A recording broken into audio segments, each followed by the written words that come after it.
Hi అండి. ఈరోజు నేను బోన్ సూపు చేసి చూపిస్తున్నాను.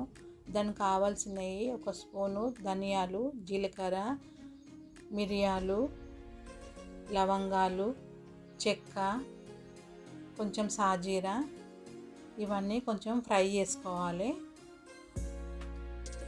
కొంచెం వేయించుకొని మిక్సీ చేసుకోవాలి. కొంచెం చల్లారినాక మిక్సీ పట్టుకోవాలి, మొత్తం పౌడర్ చేసి పక్కకు పెట్టుకోవాలి. ఆయిల్ కొంచెమే వేసుకోవాలి, కుక్కర్లో వేసుకోవాలి. కొంచెం వేసుకున్నా ఎక్కువనే కనిపిస్తుంది ఆయిల్ వేడి కాగానే ఉల్లిగడ్డలు వేసుకోవాలి, 2-3 పచ్చిమిరపకాయలు వేసుకోవాలి. వేసుకొని కొంచెం పచ్చివాసన పోయే వరకు ఫ్రై చేసుకొని కొంచెం అల్లం వెల్లుల్లి పేస్ట్ కూడా వేసుకోవాలి. ఇది 1/2 kg బోన్స్ అన్నమాట. బోన్స్ చిన్న చిన్నగానే కొట్టించుకోవాలి, పెద్దగా కొట్టించుకోవద్దు. అల్లం వెల్లుల్లి పేస్ట్ వేసేసుకొని కలిపేసేసుకొని బోన్స్ వేసేసుకోవాలి.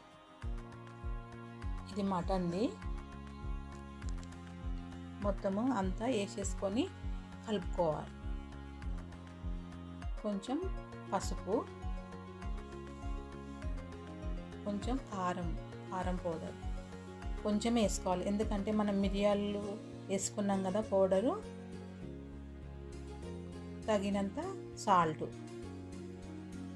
వేసేసి అంతా పట్టియాలి. కొద్దిసేపు మగ్గించుకొని మూత పెట్టుకోవాలి. ఒక 5 మినిట్స్ అయినాక తీయాలి.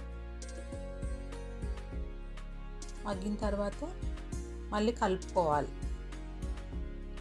కలుపుకొని ఒక 2 టమాటాలు కట్ చేసుకొని వేసుకోవాలి. వేసేసి కలిపేసేసి మళ్ళీ ఒక 2 మినిట్స్ మూత పెట్టుకోవాలి.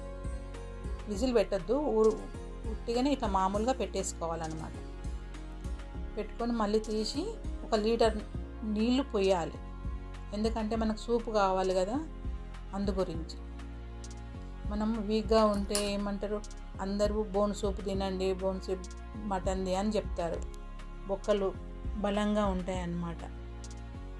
ఒక 6 విజిల్లు పెట్టుకోవాలి. నేను 6 విజిల్లు పెట్టుకున్నాను. 6 విజిల్లు పెట్టుకున్నాక తీసి చూస్తే ఈ విధంగా అయ్యిందన్నమాట.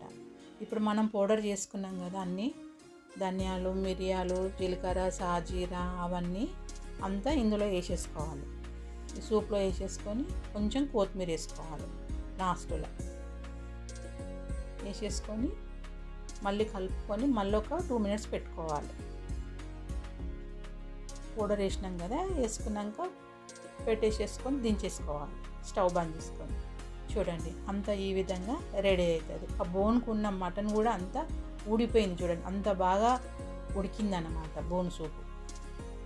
చూడండి, నేను చేసిన బోన్ సూపు మీకు నచ్చితే లైక్ చేయండి, షేర్ చేయండి, సబ్స్క్రైబ్ చేయండి, పక్కనున్న బెల్ ఐకాన్ని క్లిక్ చేయండి.